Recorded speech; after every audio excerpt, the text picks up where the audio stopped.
दोस्तों और 3 दिन बाकी है। महाबुधवार आने वाली है, महाबुधवारी। और बेसब्री से सभी लोग इंतज़ार कर रहे हैं, फंड जुटा रहे हैं, अलग अलग मीटिंग हो रही है, लोगों की धड़कनें तेज हो रही है। जो शेष मेरिटोरियस स्टूडेंट्स बचे हुए हैं, जिनको साथ बहुत गलत हो रहा है, बिल्कुल नाइंसाफ़ी है, बिल्कुल नाइंसाफ़ी है। ये इतिहास गवाह रहेगा, इसे एक इतिहास के पन्ना में लिखा जाएगा अगर ऐसा हो तो। जो मेरिटोरियस स्टूडेंट्स पोस्ट रहते हुए भी अगर इनका नियुक्ति नहीं हो तो, ऐसा मेरा उम्मीद है। मेरिट अभी जिंदा है दोस्तों, अभी घबराने की कोई बात नहीं है। जैसे कहता है ना, टाइगर अभी जिंदा है, तो ऐसे ही मैं कहता हूँ मेरिट अभी जिंदा है। आप बेफिक्र रहिए, भरोसा रखिए। देर हो रहा है, डिले हो रहा है, डिनाई नहीं होगा। ये बिल्कुल भरोसा रखने वाली बात है। एक कहता है ना, कौन कहता है, भगवान खाते नहीं, हम सबरी के जैसे खिलाते नहीं। आप कोर्ट में उस तरह से पेश होना पड़ेगा। मैंने फिर से एक बार उस 28 तारीख को बहस को सुना। काफ़ी चीज़ मैं स्टडी करता हूँ, तभी मैं कुछ कहता हूँ। देखिए, उस जो पूरा कॉन्वर्सेशन हुआ, जिसमें आप देखे होंगे जो गवर्नमेंट के जो वकील साहब थे, उन पर काफ़ी मतलब गर्मा गर्म जज साहब ने मतलब बस क्या क्या गर्मा गर्म उनको दे रहे थे जी, भाई एफआईआर होने बोलिए, क्या हम करने बोले, आप क्या करके लाए हो, तो आपने आप गेट आउट नोटिस को आप पालन नहीं किए हैं, हम वारंट जारी करने के सभी बात को देखिए, सुने हैं, फिर से मैंने सुना, आप लोग भी सुनते होंगे, देखे होंगे, लिंक में तो काफ़ी लोग जुड़े हुए रहते हैं। 16 मिनट 16 सेकंड के बाद उस हियरिंग को फिर से सुनिए। ठीक 16 मिनट 16 सेकंड 17 सेकंड इसके आसपास में सुनिए। जब लास्ट कगार पर था तो इन्होंने बताया, गवर्नमेंट वकील साहब ने बताया, sir so many post sir left, बहुत सारा पोस्ट अभी लेफ्ट है। और ये मतलब बोलना चाहिए इसलिए हम डीवी कर रहे हैं, ऐसा नहीं जी आपका बात को हम अनदेखी कर रहे हैं। हम डीवी जो कर रहे हैं, प्रिलिमिनरी जो डीवी हो रहा है, इसके पीछे कारण है। तो उन्होंने बताया इनका एक ही मुद्दा बार बार आप देखिए, जज साहब का एक ही कहना है, जिनका नियुक्ति हो चुका है उसको कोई भी हाल में डिस्टर्ब नहीं करना है। उसका अपॉइंटमेंट्स को आप जो पोस्टिंग को आप रिसफल करो, जो जैसे करना हो। और उन्होंने एक बार ये भी बात कहा कि स्टेट वाइज डिस्ट्रिक्ट वाइज। तो मुझे जैसे लगता है, ऐसे अनुमान है, इतना बड़े तो दिग्गज हम है नहीं, जब मेरिट लिस्ट जैसे पहले था, जिस तरह से अब जो खाली सीट है, जो भी अपॉइंटमेंट्स बचा हुआ है, इसमें ऐसा निर्णय होने की संभावना हो सकती है। हम होगा ही ऐसा नहीं बोल सकते हैं, लेकिन अगर ठीक से जैसे अभी बोले ना जी, उस तरह से बात को हम प्रेजेंट करने पर डिपेंड करते हैं। अगर उस तरह से बात को रिप्रेजेंट किया जाए तो मुझे लगता है आप जो है ये डिस्ट्रिक्ट वाइज जिस तरह से मेरिट लिस्ट बना था वो कंटिन्यू होगा, और अपॉइंटमेंट्स में ऑप्शन होगा जो आपका ज़्यादा मेरिट है तो उस डिस्ट्रिक्ट में वो जा सकता है, ऐसा अनुमान लगता है। अब पता नहीं क्या होने वाला है, लेकिन एक वो 16 मिनट 16 सेकंड का जो एक कॉन्वर्सेशन को देखिए, वो हियरिंग को देखिए, जिसमें गवर्नमेंट वकील ने बताया, उसमें बोले 100 मिनट सीट्स आर लेफ्ट। तो इन्होंने जज साहब ने क्या बोला, that will be considered as the previous according to the law. ये सुनिए, एकदम दिया हुआ है, उसमें स्पष्ट रूप से जज साहब ने बता रहे हैं जो वो जो रिमेनिंग है, लेफ्ट है, उसका consider that will be considered, जो उसको कंसिडर किया जाएगा अकॉर्डिंग टू द लॉ, पुराना जो नियम कानून के अनुसार ही उसका होगा।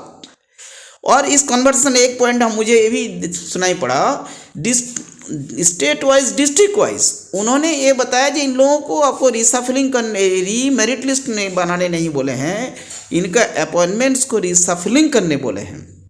अगर कोई जाना चाहता है शेड्यूल और नॉन डिस्ट्रिक्ट, बार बार वो बात को बोलना है, तो वो तो ख़त्म हो गई बात। वो अब बीच में आ गया सोनी कुमारी का केस, जो 2 दिसंबर को जो बहुत बड़ा एक धमाका हुआ। तो कहने का मतलब जो है, उसके बाद 9 तारीख आया, 9 तारीख को तो हियरिंग हुआ ही नहीं है, लगभग नहीं बोला जा सकता है, डेट मिल गया 14 को फिर। लेकिन सेकंड को जो धमाका हुआ, उसमें उन्होंने बोला कि ये जो लिस्ट आप दे रहा, आप देखिए उस पर भी तो अभी बवंडर चल ही रहा है, आखिरकार ओरिजिनल रिट पिटिशनर का number of the original writ petitioner है कितना।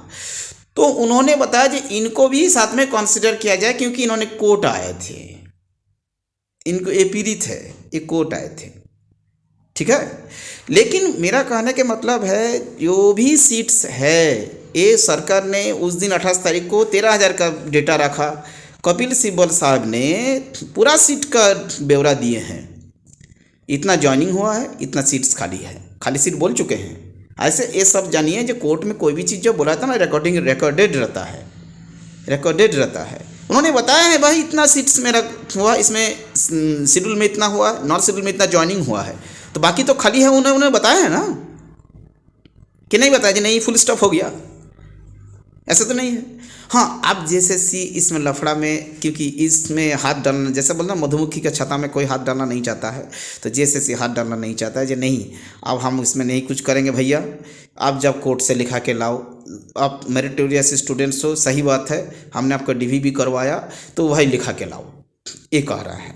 तो आप देखिए, ये हार नहीं हुआ है, बोले ना जे भगवान खाते नहीं, अभी तो सुनाए आप लोगों को, बोले हम, आप लोग सब जानते हैं, ज्ञानी गुनी लोग हैं। तो कहने के मतलब इस चीज़ को अगर रखा जाए तो हमको लगता है जो पुराना प्रोसेस को कंटिन्यू होना चाहिए। कई पॉइंट्स अभी है, या तो टोटल स्टेट मेरिट्स बने, काफ़ी सीट्स खाली है, क्षेत्रीय भाषा में तो हमको लगता है ज्वाइनिंग ही नहीं हुआ है, पूरा सीट्स खाली है, वो 21 आराम से एडजस्ट किया सकता है, टोटल स्टेट मेरिट बने। या तो जैसे मोहना मैडम ने बताई थी, जे 11 डिस्ट्रिक्ट का कोई केस नहीं है, इनका सिलेक्टेड कैंडिडेट से ज़्यादा मेरिटोरियस से इनका डीवी हो चुका है, केवल केस पेंडिंग है, इसलिए ज्वाइनिंग नहीं हुआ है, उस पर मोहर लगेगा, लग सकता है, लग सकता है।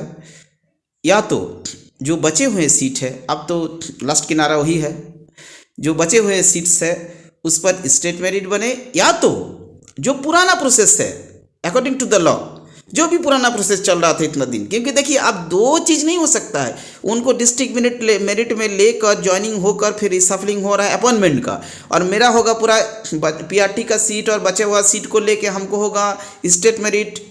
तो ये दो तरह का मेरिट, ये मुझे नहीं तो पटंग लग रहा है, मुझे लगता है कि पुराना प्रोसेस को कंटिन्यू होना चाहिए, या तो स्टेट मेरिट। कोई एक ऑप्शन आपको दिया, अब देखिए इसमें तो हम नहीं बोल सकते हैं, उतने बड़े जज साहब है सुप्रीम कोर्ट के, उनका दिमाग में अब क्या आएगा, उस समय किस तरह से प्रेजेंटेशन होगा, हमारे वकील जो भी है वो एग्रेसिव प्रेजेंटेशन यहाँ करना होगा, इन चीज़ को बताना ही होगा जो हम मेरिटोरियस है, हमारा डीवी हो चुका है, कुछ लोग लाइन में है, इनको अनदेखी ना करें, क्योंकि ये इतिहास हो जाएगा, ये एक बहुत बड़ा हिस्ट्री होगा। जैसे इतिहास में कई चीज़ हम लोग पढ़ते हैं ना, जिनको हमेशा लोग कहते हैं जैसा किया गया था, तो ये ना बन जाए। मुझे उम्मीद है, अभी भी उम्मीद है, मेरिट अभी जिंदा है और मेरिट पर मोहर लगेगा। बने रहिए चैनल के साथ, धन्यवाद।